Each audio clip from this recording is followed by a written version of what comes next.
নমস্কার বন্ধুরা, motion media YouTube চ্যানেলে আপনাদের সকলকে স্বাগত জানাই। আজ আমি আপনাদের সঙ্গে আলোচনা করব একটি নতুন বিষয়, সেটা হচ্ছে যে স্ক্রিন রেকর্ডার কিভাবে এটি ব্যবহার করা হয় এবং কোন কোন কাজে এটি লাগে।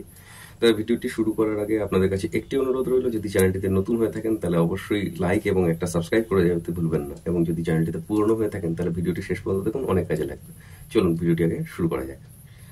তো বন্ধুরা, স্ক্রিন রেকর্ডার হচ্ছে এমন একটি অ্যাপ যেটা দিয়ে আমরা এই মোবাইলে করা যাবতীয় কার্যকলাপকে রেকর্ড করতে পারি। মোবাইলের প্রত্যেকটি জিনিসকে আমাদের সুন্দরভাবে এটি রেকর্ড করে নিতে সাহায্য করে। যখন আমরা কোনো জিনিস কাউকে বোঝাতে সাহায্য করি বা বোঝানোর চেষ্টা করি, মোবাইলের ভেতরে কোনো অ্যাপকে যখন আমরা তুলে ধরার চেষ্টা করি বা কোনো কিছু যখন দেখাই কাউকে, দর্শকদের বা অন্যান্য কাউকে, তখন এই স্ক্রিন রেকর্ডার আমাদের অনেক কাজে লাগে। এই স্ক্রিনটিকে আমরা রেকর্ড করে মোবাইলের স্ক্রিনটিকে রেকর্ড করার পরে আমরা সেটিকে ডিসপ্লের মধ্যে সুন্দরভাবে সাজিয়ে তুলি।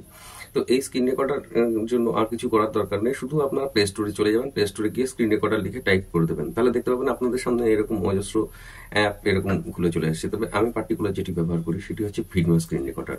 এই স্ক্রিন রেকর্ডারটি অ্যাপ্লিকেশনটা খুবই ইজি ব্যবহার করার জন্য, এবং এটা কিভাবে ব্যবহার করা হয় আমি আপনাদের দেখিয়ে দিচ্ছি। দেখুন, প্রথমে এই স্ক্রিন রেকর্ডারটার মধ্যে আপনি সমস্ত রকমের অপশন পেয়ে যাবেন। এখানে কি আছে, কোনো জিনিসকে লোকেট করতে, ইন্ডিকেট করতে আপনার এর মধ্যে অনেক কাজে লেগে যাবে। এই যে পেন্সিলের দাগ হয়, এই পেন্সিলের দাগ দিয়ে যে কোনো লোকেট পয়েন্টকে আমরা লোকেট করে থাকি, তো সেটা আমরা এই স্ক্রিন রেকর্ডার দ্বারাই করে থাকি। ভিডিও এছাড়া আপনি কোনো অ্যাপ্লিকেশনকে দেখাচ্ছেন, বোঝাচ্ছেন বা কোনো কিছু কাজ করছেন এবং তার তলায় আপনার যে ছবিটা সুন্দর করে চলে আসছে, সেটাও কিন্তু এই স্ক্রিন রেকর্ডার দ্বারাই হয়ে থাকে।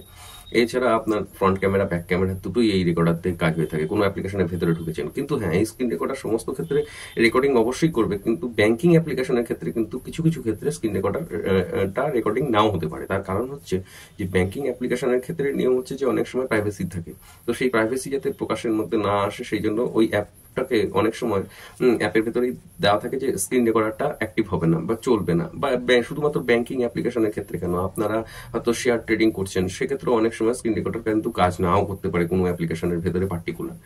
এছাড়াও বাদবাকি আপনি মোটামুটি নর্মাল অর্থনৈতিক ট্রানজাকশন ছাড়াও যে কোনো অ্যাপ, গেম বলুন বা যা কিছু বলুন, মোবাইলের স্ক্রিন দ্বারা যা রেকর্ডিং হয় সবই আপনি স্ক্রিন রেকর্ডার দ্বারা রেকর্ড করে কোনো দর্শককে দেখাতে পারবেন বা কাউকে পাঠাতেও পারবেন।